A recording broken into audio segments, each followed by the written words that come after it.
And welcome to Pulp Mythos. I am Brian here with Spencer, and we're going to be discussing Big Sky Season 2, Episode number 7, Little Boxes. If you've not hit the sub button, please do so. Leave a thumbs up. You can leave a thumbs down, but nobody will know because YouTube has taken that away. Leave a comment, and let's start with. I had a hard time deciding where to start this week. I was like, well, what was the more interesting storyline? Because I'll give it to him. There were actually several. But I'm going to start with our boy T-Lock Yeah. this week. Yeah, T-Lock. Talk about wrong place at the wrong time. he It's funny you texted me. You're like, man, apparently you just lay next to a bed and nobody can find you in this show. Um, but yeah, T-Lock shows up at the apartment, that Smiley's home, where we know he was murdered by Ren and Dono, and Diedrich and Travis show up, or Stone, whatever you want to call him. T-Lock goes on this epic sort of run. He thinks he escapes, but he ends up leading Travis and Diedrich to him, and Diedrich basically says, kill him. And then we have Travis marching him into the middle of nowhere where clearly he's not going to kill him. He's going to hide him away as long as he can. But this is interesting because this also brings them to that house, connecting them to the kids. We saw Ren find out where the Ryans are, their home. So basically everybody's starting to now surround, the kids are being exposed essentially in terms of their involvement and everything. But yeah, we always knew things were going to go shitty for T-Lock, but they definitely did this episode. Yeah, I had my fingers crossed because he had such a shitty, pervy, weird vibe. And to watch him like cower in fear this entire episode, it just seems like he's one of those guys that always got away with basically just hustling people and living free. So he finds this, single mother, and he's just like, hey, shows a little bit of interest, and she basically gives him whatever he wants. So he's living, on her dime, and then he just tries to hustle and make some money on the side, and then even taking her daughter's babysitting money. Yeah, just shit like that. So when things started to go wrong for him, I was super excited, but I was very interested in how wrong they were going to go. But like I texted you about the bed thing, it was so funny to me because he runs upstairs. I'm like, oh, he's hiding in the shower. And then it like falls. He walks like 4 feet away from that shower and hides next to the bed, not under the bed, not, anywhere else, next to the bed. And Travis gets so close, or Stone, or he gets so close. And then he gets called into another room. And I'm like, how many times are they going to pull this hide next to the bed bullshit and it work? Not just like happen, but legit work. And he didn't, because there's always movies where they like crack a window and then they hide somewhere else. So they're like, oh, maybe they got outside. Anything. He didn't do anything. He knocked something down in the shower and then sat next to the side of the bed. Yeah, and he's breathing heavy and everything. Yeah. Yeah. And I'm like, oh my God. And him breathing heavy made sense. He's scared as shit. He's a coward. Well, yeah, but they didn't hear it. Yeah, that's what I'm saying. Like, he's like freaking out. And that's another thing. I know that audibly, the whole place is mic'd. Like, we're supposed to feel everybody's emotion. But at what point in a show like this, with them being like, would you not like hear that? Like, I can hear my dogs panting in the other room, like, let alone a human who's, terrified and breathing heavily. Sometimes when shit like that happens, it takes me out. You're supposed to be able to suspend disbelief for shows because none of it's real. It's not really set in any kind of reality that happens, but it's one of those things where this one's making it a little bit more difficult recently. It's still funny, but it is making it a little bit hard to follow. We get so Dono is the one that is disposing of Smiley's body. Although he left a pretty bloody mess at the house. Like, if you're a cleaner, you would think he would have cleaned up the blood, but maybe he was going to come back. But then he never did. I don't know. Small detail. Who cares? But basically, The important part of that is Dano and Tanya's relationship, because she's sort of being brought into the group, taught how they operate, the specific things she'll have to do, and she has ideas of her own, and she shares them with Ren. She's like, look, let's buy land. We're going to buy this ranch, which does call back to last week's episode, because I thought it was weird. Cassie's dad just randomly wants a ranch, and I was like, how is that going to tie into the bigger story? Well, now we know, because now Ren wants to purchase this ranch. We also get, piggybacking off that, we have the moment where everybody realizes that Tanya is working for Ren, and now they know, because Diedrich basically ratted that Ren is working with the cartel. Jenny and Cassie are aware of this. Yeah, I had a like the whole Tanya thing. I think they should have gave it a couple more episodes before she just comfortably started became a master criminal. Because to me, the beginning of the episode, she wasn't comfortable, and she's like, "Am I going to have to kill?" And it's one of those things where her comfort level from the get-go was not high. Like, she was scared. She knew that her boyfriend, husband, whoever the Big Steve was, whatever the fuck his name was, Sam. there you go. But she knew that he was doing bad shit, but she was just complacent with it. She wasn't involved in it. So for her to go from complacent to involved to orchestrating shit, it's too quick. Like, that journey's been way too fast. It should have been another couple episodes at least, or they should have rewrote her character, because at the beginning she could have pretended like she didn't know, and then when Ren came and called her out on it, be like, yeah, I was helping Sam, and then I would have just been like, oh, okay, cool. But for her to be involved, for her, like, we go from Dano hunting her in the woods, her fearing for her life, to her being, like you said, part of the crew. Okay. And but competent, and having, like you said, having plans, and basically, I know how I can take this to the next level, the cartel. And I get that everybody isn't working their dream job, and not everybody lives up to their full potential. Like, it happens. I'm not old by any means, but I am older, and I'm just now trying to switch career fields and do that. Like, so everybody doesn't reach their goals in life, or maybe it takes longer. But from her to be a waitress and living her white trash best dream with her drug dealer boyfriend, to go from that to like a cartel real estate agent is, in a matter of 2 episodes, does not seem like a viable story arc for her character. Yeah, it was it was a little bit out of nowhere. I didn't think they were going to do anything with her. I thought her character was done, and then all of a sudden, all this is happening with her.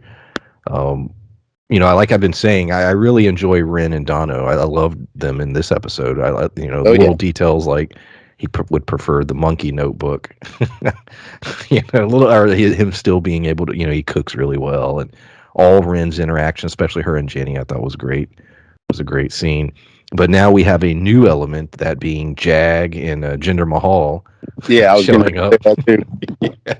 So they show up and basically are, going to be trying to take over, because as far as they're concerned, they were, money and drugs were stolen, and they still don't have the answers they want. So, he's coming in to say, what's going on? Why is this taking so long? And so, that's a new sort of element. And since he's just now coming in, we're only going to get one more episode until the holiday break, which I'm assuming will last a month or two. So, next week should be a huge cliffhanger ending, and I'm assuming he's going to be a big part of that. Yeah, I thought it was great that they brought him in, they included it, and I thought it was cool that it goes from Dano being, he's not a bumbling idiot, but he's kind of even when he got beat up by Smiley, like, he's a hitman / gun for hire, but he's not great in close quarters combat. Yes, I don't know. He feels like a Coen Brothers character. Yes, like in the midst of this show, he's the one that feels like something they would have written and he's just sort of inserted in here, and it works. Like I said, him and Ren, I love their dynamic. Oh, me too. It is it's not just the best storyline. It is the one I'm wanting to follow the most. Because even with all the Wolfgang stuff, which we'll go into here shortly, I'm sure, his at the beginning of it was what I was most interested in. I was, on board with Ronald and Wolfgang, and their story was the most interesting. But similar to last season, when you get those crazy characters that kind of embrace being extra, dogs are rustling, Cooper, but they embrace the extraness of the storyline. That to me is what makes it the best. And right now you have Ren and Dono kind of doing that, where last season it was Rick and Ronald. The storyline itself was so insane, and they just embraced the insanity of those characters. And now, to me, Dono and Ren are doing that, and it's made their story the most interesting to me. And also the actress that plays Ren, I don't have her name written down here, but she's also a legit. And I'm not saying this to say anyone's not a legit actor, but she's done major projects. She's someone who she's a really good actor, and so she's able to slip into a show like this. And like you said, you can tell when somebody is given a wild, weird, bizarre character, and instead of sort of fighting it, embrace it and just sort of let it go. And she does that beautifully. And so, like the scene with her and Jenny, that's a great scene because of her. She plays it perfectly, and so that it sort of elevates what it is, the performance. So you may know. So I was confused as all hell, and I didn't take the time to research this. So I was like, well, maybe Spencer knows, and so I won't have to. But so Creary, van guy, as I've called him. So okay, he's wounded, he's dying, and instead of taking him to the hospital, they're like, we can save him. So they take him to the basement. All the kids are there. They get stuff to help him. Blah blah blah. So then they're like, oh, his kid died and drowned, and he's like protecting us because he wasn't their first kid. Was this all introduced just in this episode, or am I missing something from a past episode?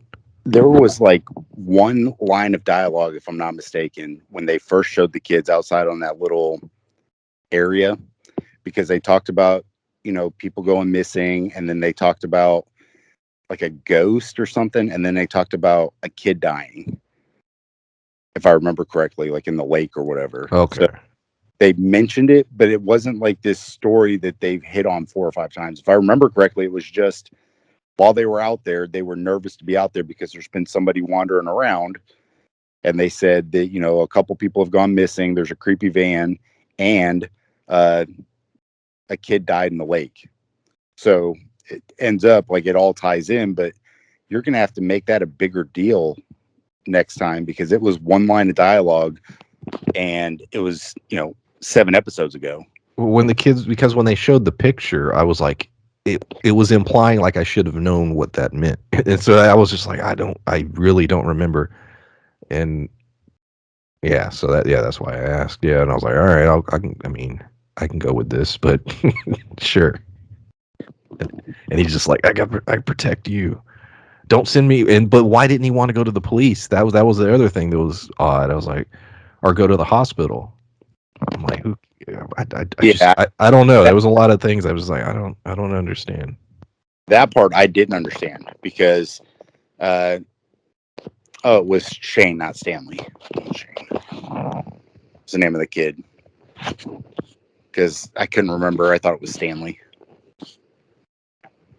But it's one of those things where they haven't made that part very clear yet either. Like, we get the fact that, he's kind of living out of his van down by a river. A van down by the river. But it just bothers me that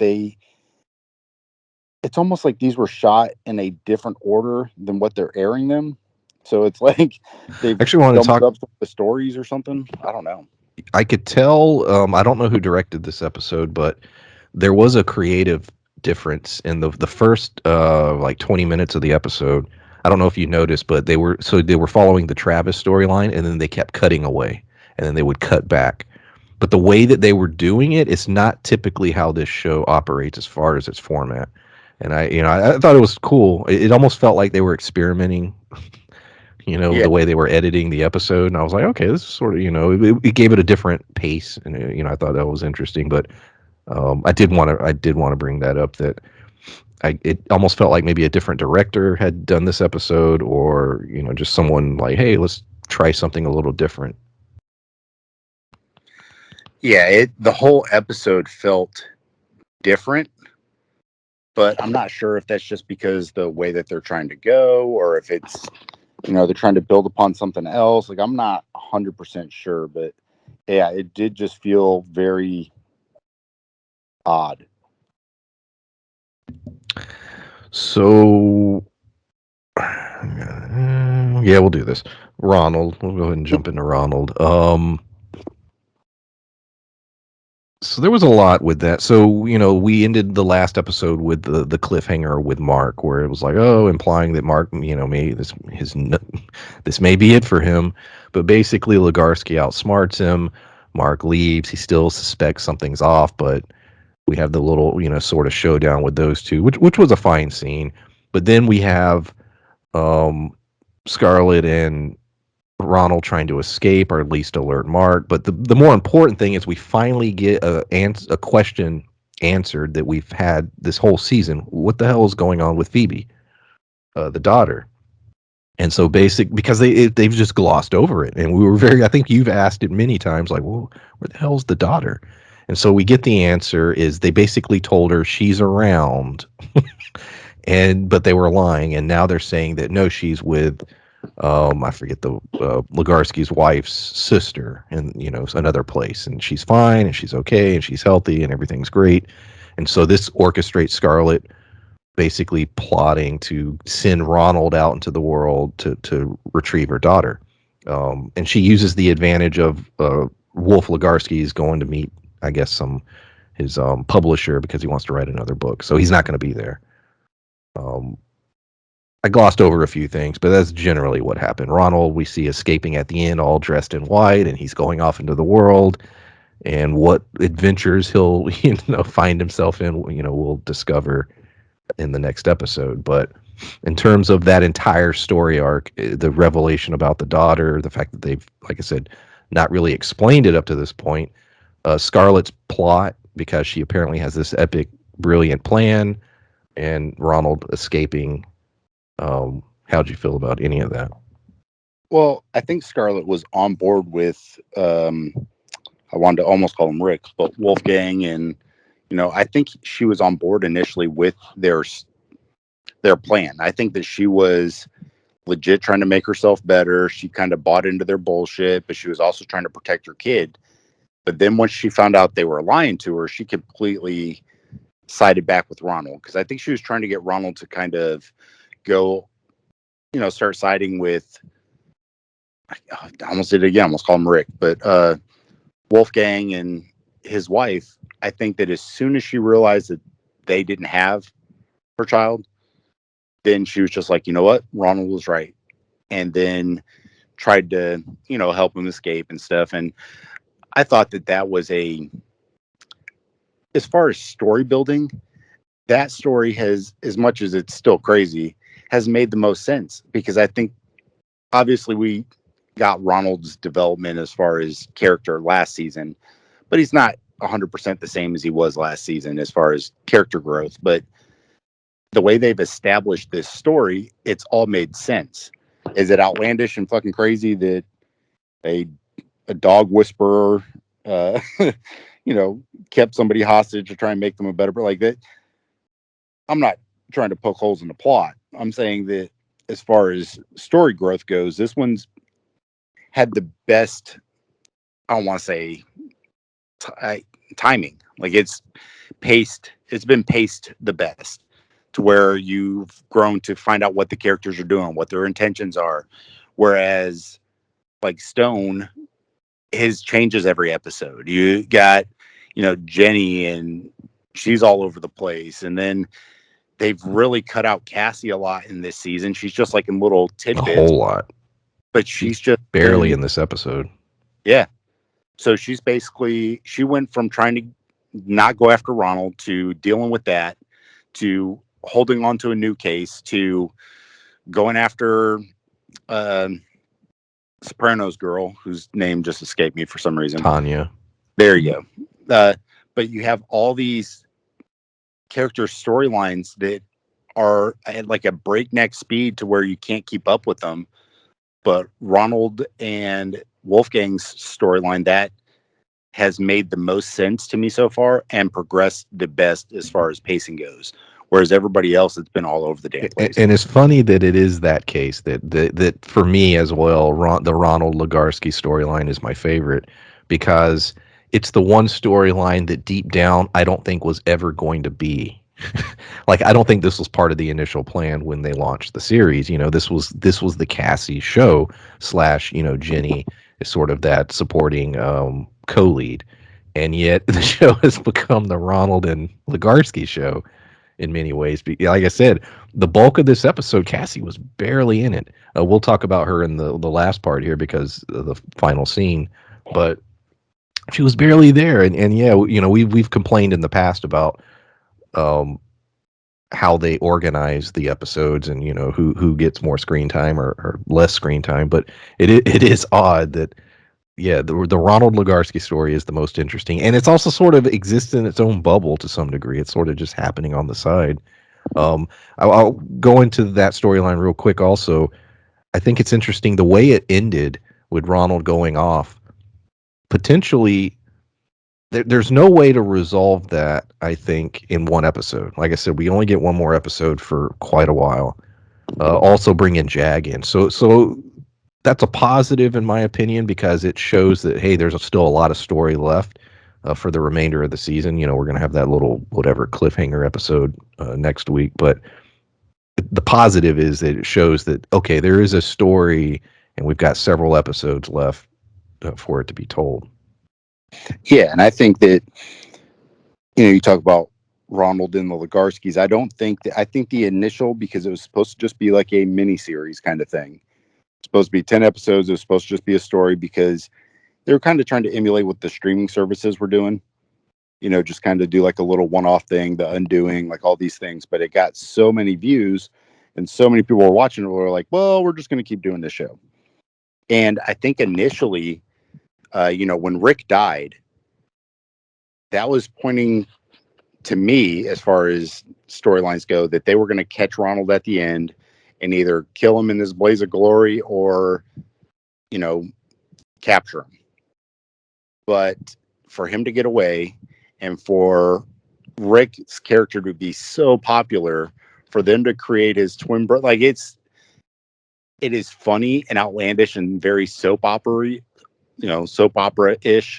but it, to me, I don't know any of this is in the books. I haven't read any of them. I've read synopsis of the that the first season was based off of, and a lot of that was directly from the book, but I didn't look to see what Ronald's outcome was or anything. But they are not following any of the source material.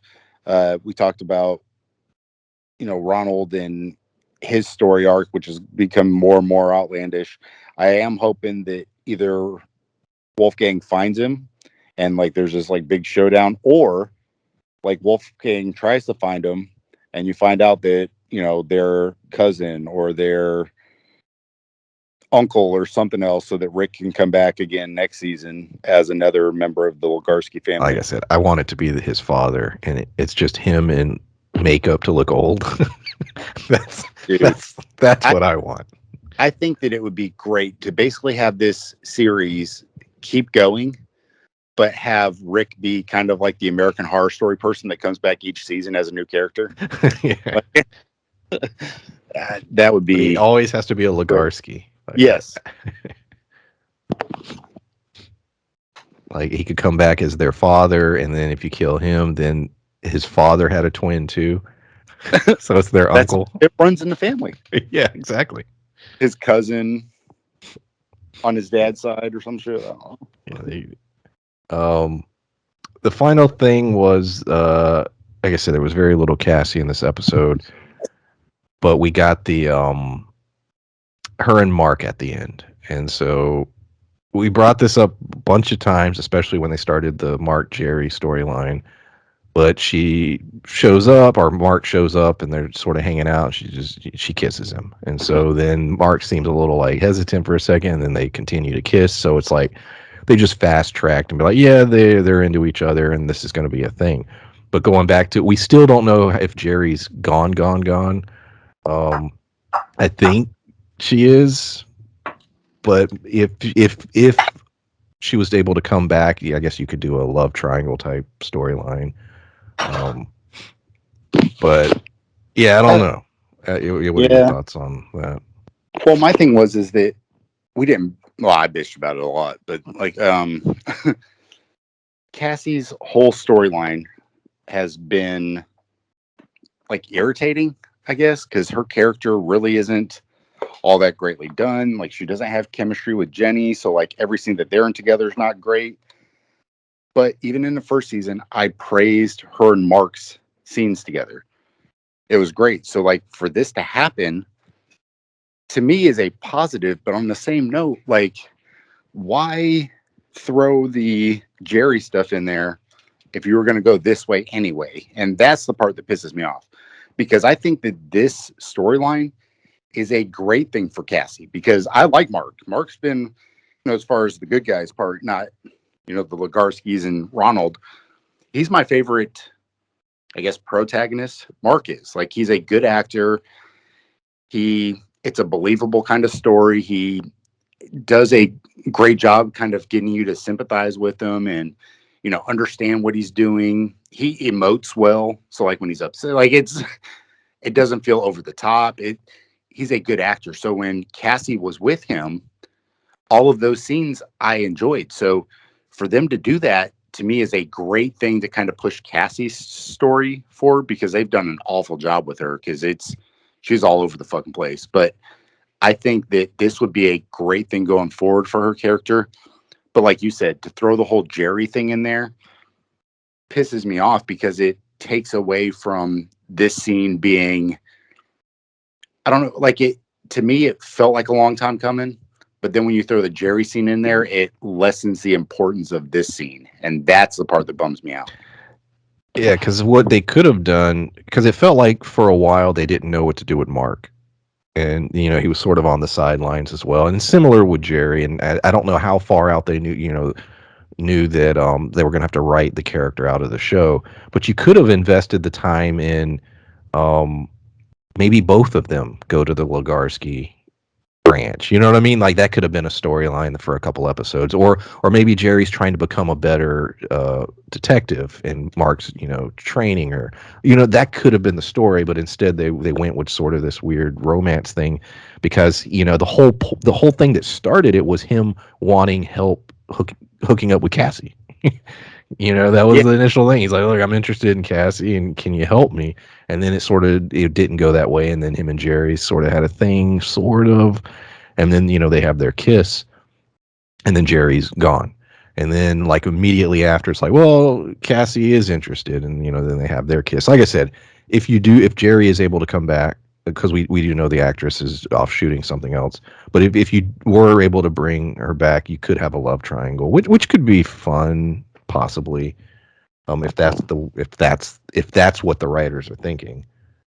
But I mean, I don't know. Like you said, it gives Cassie something else to deal with Mark right now. Which, like I said, is my favorite part with Cassie. I don't care for her and Jenny, although the last couple episodes, her and Jenny's like interactions, I don't know. I still don't think they have chemistry, but they're finally figuring out how to be in a scene together, I guess. I don't know. Because Jesus, that was the first season. That was the worst, was them together. And parts of this season, it was really cheesy and bad, and not cheesy in a good way. Jenny bad with that other cop. They need to keep them together.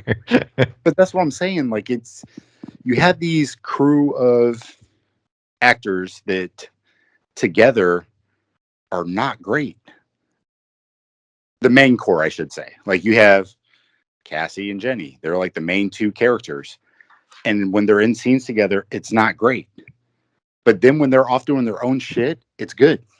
Like Cassie and Mark is great. Like you said, Jenny and this new cop, he's so incompetent and silly, but it's like he's shedding light on certain situations, and you're like, oh shit, he knows what he's doing. And and they even had like an inside joke, where he's just like, "Do we need to call backup?"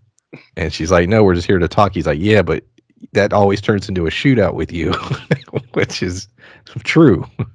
Well, and the bar sequence, he was like, "Hey, we're gonna go to the bar again. That seems to be your favorite." Yeah, something like that. Like it was funny. Like he's almost been like commenting on the show. Like, yeah, those scenes were funny because those are two things that the show does a lot, and it's just like, and he was commenting on it. Yeah, I enjoy when those two characters aren't together, which has been like me talking like a broken record. I've said that 1,000 times, but I think with Cassie now having that relationship with Mark, it'll help me like her character more, which I guess, in the grand scheme of things, doesn't really matter whether I like the character or not, as long as there people are watching it. But as far as me enjoying it more, it'll help. Yeah, because the show, one of the things they're going to have to figure out is the whole base or the core of the show is this sort of detective agency or this business, right? Well, Cassie's the only one that works there now, when you really think about it. Mark is a marshal. Jenny is now a sheriff. And the receptionist lady? You have the receptionist, but that's it. Jerry's gone, right? She's off, with dealing with family stuff. You have, like I said, Jenny is a sheriff, and Mark is a marshal. So Cassie is it. And so I think that's something that the show needs to figure out what they're going to do with that. And maybe that's it. Maybe that'll be just Cassie running this thing. But that's something that the show hasn't really addressed as far as that part of it, that it's supposed to be this business. Because, like you said, a lot of times everything just sort of seems unorganized structurally as far as what characters are doing and what their motivations are and where things are going. But I think if they were able to refocus specifically on that business and have everything come out of it, it would help the show tremendously as far as structure. Because it's fine to have the Ronald Legarsky stuff. It's fine for that to be on the side, because it does sort of tie in, because all these characters want to get Ronald, but it's okay if they're not getting him now. You could put that off for another season or two if you really truly wanted, and just have Ronald doing whatever Ronald does. But as far as everything else, I think the show needs to focus in just a tiny little bit.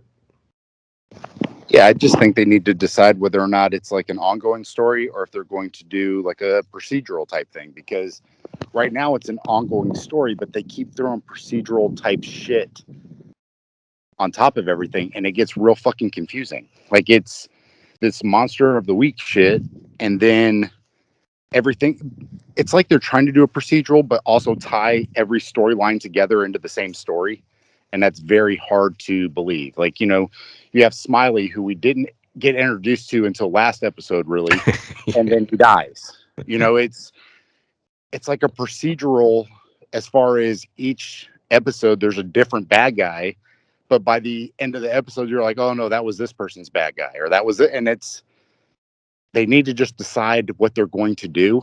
And I think that the hardest part about it is they still just haven't figured it out yet. And I'm like, how can you keep getting renewed and just flying by the seat of your fucking pants and just trying to figure it out as they go?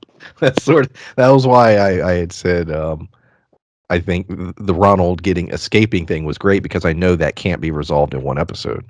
Therefore, there has to be a plan going forward. And Scarlett said she has a plan, so that's exciting. But yeah, one left, and then we'll have another break. Anything else regarding this episode?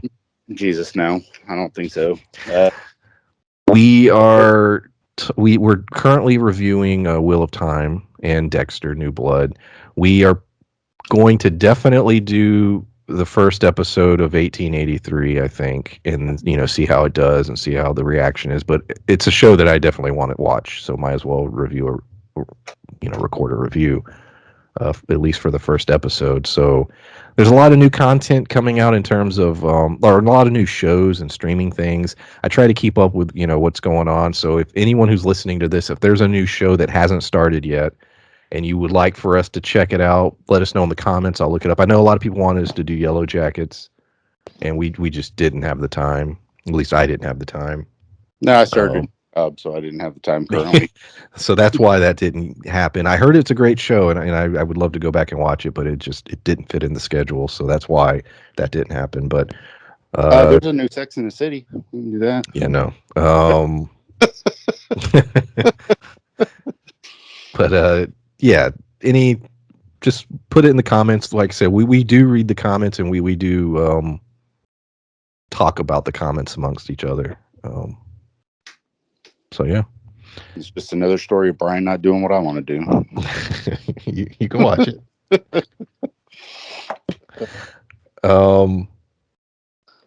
And I guess I'll address this really quick if anyone's still listening. The reason we don't do Netflix and outside of movies, we've tried it. It's hard to do because they drop everything at once. And so it's hard to decide, well, are we going to just watch an entire series and then do one video? We're just not pulling the views where it's worth it. Unless it's just something that we all love and we're going to watch anyways. Yeah, we're not getting paid enough or buy Netflix to watch 10 hours of TV and then record a 2-hour thing and like one weekend for 30 views. For real, yeah. And we never know. Some videos we do very well, and it's like, oh shit, and then some we don't. Our Wheel of Time is not, well, listen, get hit. Yeah, it's becoming, it's starting to divide the fandom. And we'll talk about that in the next review, which should be up in a day or two. But yeah, if you want to hear me talk about that, tune in for that. But yeah, we appreciate everyone listening. I enjoy these Big Sky reviews. So do I. We will keep doing them. So one left this year, and we appreciate everyone listening, and we will see y'all next time. Bye. Bye.